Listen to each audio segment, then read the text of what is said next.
Think of it as kind of an apartment building. When things are off in the gut, you could have maybe inadvertently welcomed in an unhealthy tenant who just didn't tend to the space very well. So they kind of caused chaos, they caused damage in the environment, and they also encouraged more of their friends to come live in this apartment building that they're just conveniently destroying. So, first, we want to work on one, evicting them. So, you're working on getting a better balance of tenants in your gut microbiome. You need to move them out and improve motility. And then after they're out, then we work on repairing the walls and really redecorating that apartment to hopefully move someone else better and healthier back in. So that's kind of the analogy that I'd love for you to be thinking of as we're talking about some of these gut issues. Because we do know after there is that buildup of just unsavory characters in the gut, or, even just accomplices to them who maybe aren't causing their own damage, but just wrong place, wrong time, then that will damage the home. That will damage the structure. That will damage this apartment building that we're talking about. So we've all heard about leaky gut, and this really does occur after quite a bit has already gone on. So there has to be that move in of these unsavory characters.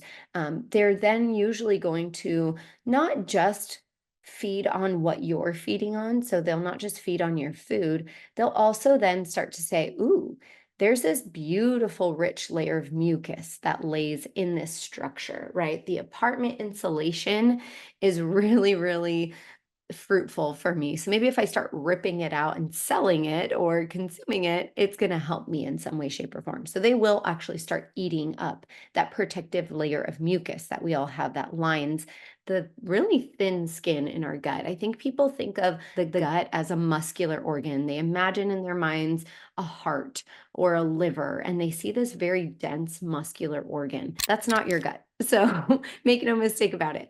The gut epithelia, the gut skin, if you will, is actually thinner than our external skin. So it's a pretty delicate organ, and it is such an important organ. So our body is intelligent enough to then say, well, it needs some protection. So let me make sure I have mucus.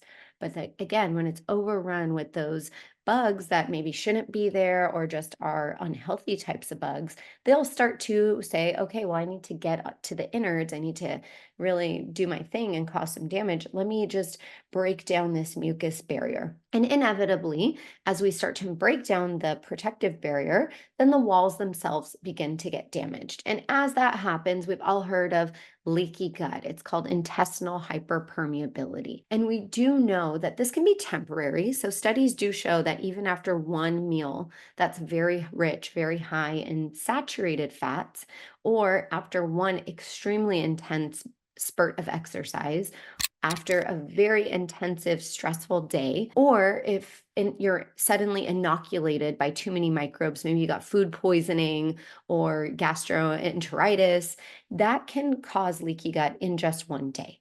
So it could be acute, it could be temporary, or it could be more chronic, more prolonged. So this could be long-term dysbiosis. This could be issues with that flow, that function, that motility. And then from there, once we do know the mucus barrier is low or damaged, the skin barrier itself, the gut epithelia is damaged, then they're leaking out outside of that gut associated lymphoid tissue, and they're then reaching your larger immune system. So they're reaching the immune system that resides in the blood and in the lymph. And so this can lead to things like increased food intolerances or even allergies. We've seen things like histamine response, which I'm so thankful more and more practitioners are now talking about, something I talk about on a daily basis.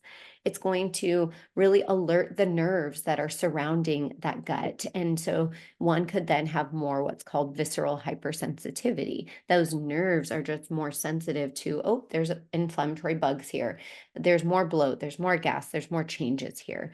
And then ultimately, we do know autoimmunity and even cancer can then develop from prolonged long-term chronic intestinal hyperpermeability. So we want to make sure we try to stop things in their tracks, listen to those symptoms, and if we're sensing that before that happens, that intestinal hyperpermeability happens, if we do find that we have some type of imbalance, we're really addressing it.